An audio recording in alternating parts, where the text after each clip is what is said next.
development in proposed development in Main Street, and the report will be given to us by our interim chief planning officer, Pauline Elliott. Forgotten a bit. No apologies. Oh, And also, is anyone want to do the declaration of interest? declarations of interest. Yeah. No. Fine. Thank you for reminding me about that. Okay.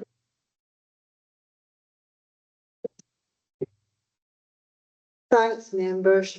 In advising you today, in terms of your pack, key documents are the reports of handling paid by the case officer with the associated decision notice and the appeal statement from the applicant's agent following the refusal of the application by the planning team leader under delegated powers. The report of handling is on pages 55 to 64 of your agenda. And you'll note that this report directly mirrors the reports you see on your planning committee agendas. There's a description of the proposed development, a summary of the consultation responses, both from statutory consultees and objectors. And the report then details and explains the relevant planning background and policies, both with regard to National Planning Framework 4 and the Clerk Manager Local Development Plan.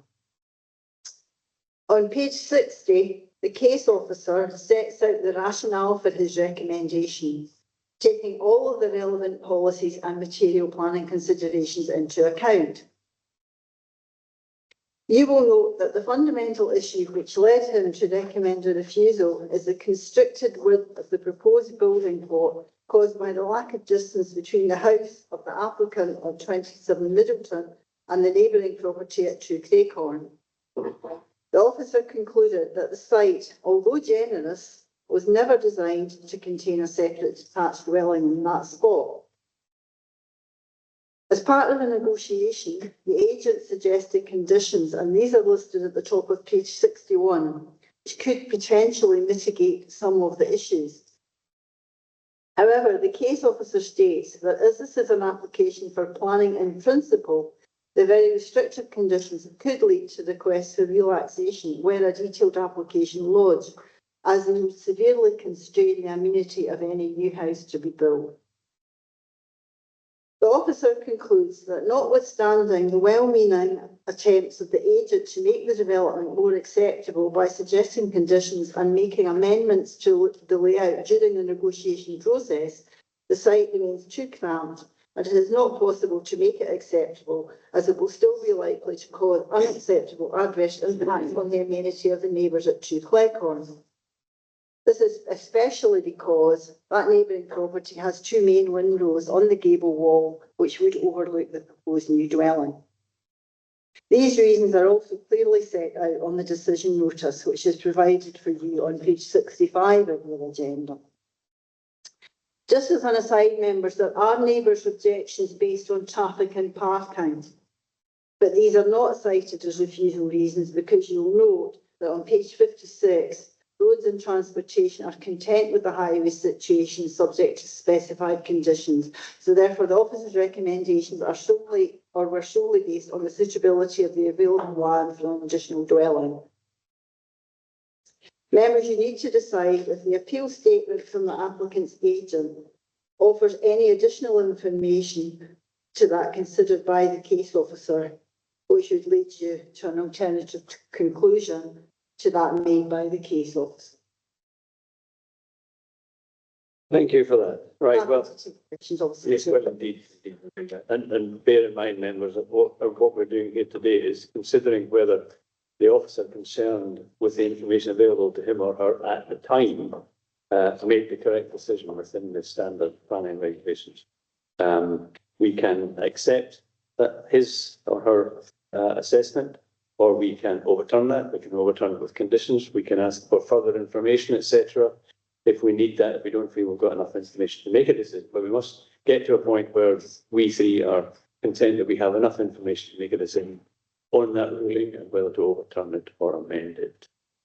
So, any questions? We'll save it for debate. No questions. I just like, I mean, this is a slightly tricky one because houses are built in other properties. To what extent, given that this is an estate that was established quite some time ago in its form or style, do you have to take into account the need to preserve the look and appearance of an estate or building developments like this? I think that is quite an important planning consideration, Chair, bearing in mind it was a planned estate. And the layout and the master plan of that site is set out, so that does have to be taken into account. And although there are generous spots, the gable to gable distance and the orientation of the properties were all thought out at that stage. But then introducing something new is bound to impact on that original plan of the estate. You made a point about the window overlooking. I don't know all of the law on the subject, but the right to a view is not a planning consideration. The ancient lights don't seem to come into this. And what significantly was it about the overlooking aspect that you felt was inappropriate? It's the fact that the neighbour at 2 Craighorn has 2 principal rooms on that gable wall, which would be close to the proposed new dwelling. And in fact, the upper window is the only window in the bedroom. So having a new property relatively close is bound to impact on the amenity of that neighbour by potential loss of light.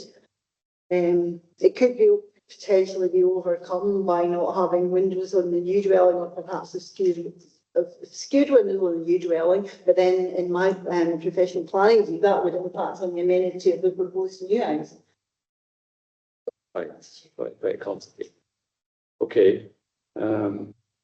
And it's difficult to tell from the paperwork in front of us exactly what this will look like, because it's only a planning application in principle. So we don't have a clear view from the point of view of other users of the estate what this would look like in situ. I mean, would it be like a silly wee house in between big houses, or could it look normal? Could something be built the right size fit? Is that something we need to take into account? What it will look like to others? Well, we don't know what the proposed dwelling's actually going to look like, but bearing in mind the size of the plot, and the agent does talk about a modest dwelling.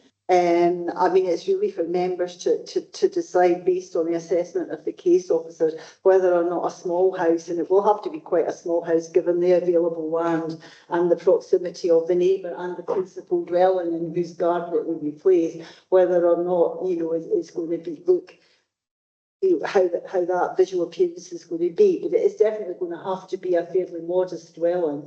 Right. And as I say, it's for members to really decide based on the assessment of the case officer whether or not that's going to look incongruous. That's certainly the decision that the case officer has come to in his assessment for the reasons in the report.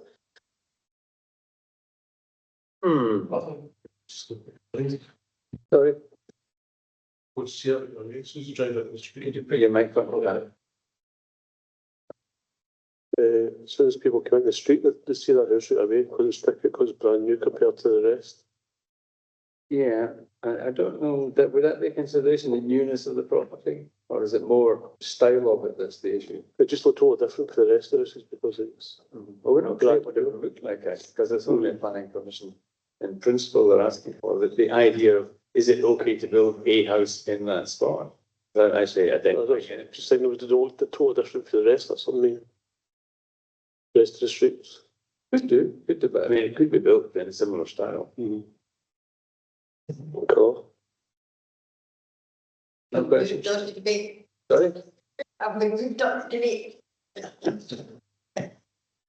Well, okay, I think we'll answer the question, going to move on to debate now. Well, what I'll do is I need to propose. Yes, this is about the. So just to be clear, because this is an LRB, you have options. So the option one is, you know, based on the information that you have available to you at this time, do you believe that you have enough information to be able to make a decision today? And if the answer to that is yes, then we can move on to the proposing and second of the paper and enter into debate. If not, then I would need to understand what it is that you would need, because there are other options available in terms of written submissions, having a hearing and or a site visit. And we would then have to adjourn the meeting. We would then have to reconvene it at a later date after all those things have done, because if you were having a hearing, you would need to make sure that you had the ability to have your objectors, your applicants, and a fair, transparent hearing. So if you feel today, I think as Councillor Coyne had mentioned earlier on, that you've got enough information to be able to make that decision, then that's fine. I would just need to know. Anyway. Okay, well, let's establish that now. Members, do we have enough information to make a decision? I think any further information is not possible to provide, as you've just alluded to. It's not possible to visualise. So even a site visit, it's impossible to visualise how this dwelling would look in between the two existing dwellings.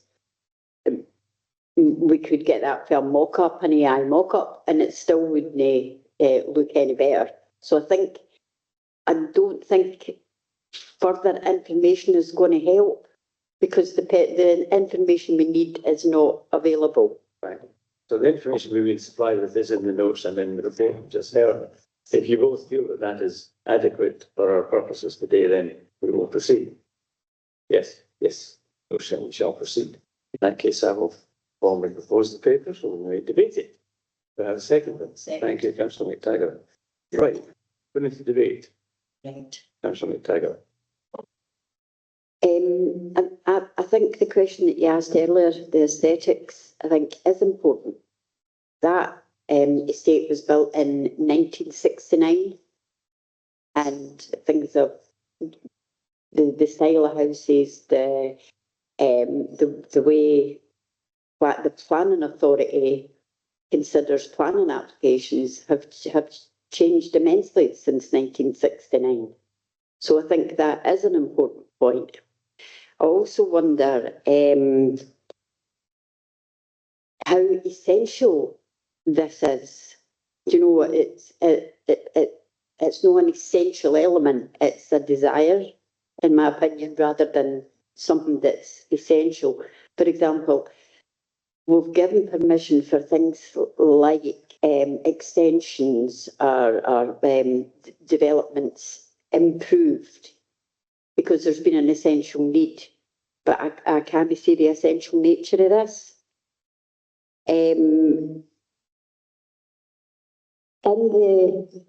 the appeal document, there's nothing new that sort of jumps out at me, apart from the fact that the agent has made a few suggestions.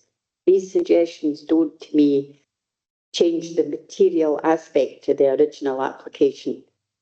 And I don't feel they give enough assurance that this is something that we could overturn. Sure. Thank you. There's a few of you going on with that. I agree with Councillor McTaggart, because what they're really doing is moving somebody from one house to the new one. It's not as if something new is moving it. It's just that somebody can transfer from one house to the next one. Right, okay. So you look because the house is not really different, because the person's already living in that house. No need for me to move another one. Yeah. I mean, I think basically it comes down to the quality of the property that's being created and the effect it has on the adjoining properties left and right. If it diminishes them in terms of the aesthetics and the amenities, then I think it's not a great thing. And it's never meant to be there. So I think, are we in a position now to make a decision on this determination? You're happy? You're happy to make a determination? All right. By a show of hands, in support of the author's recommendation to refuse. Thank you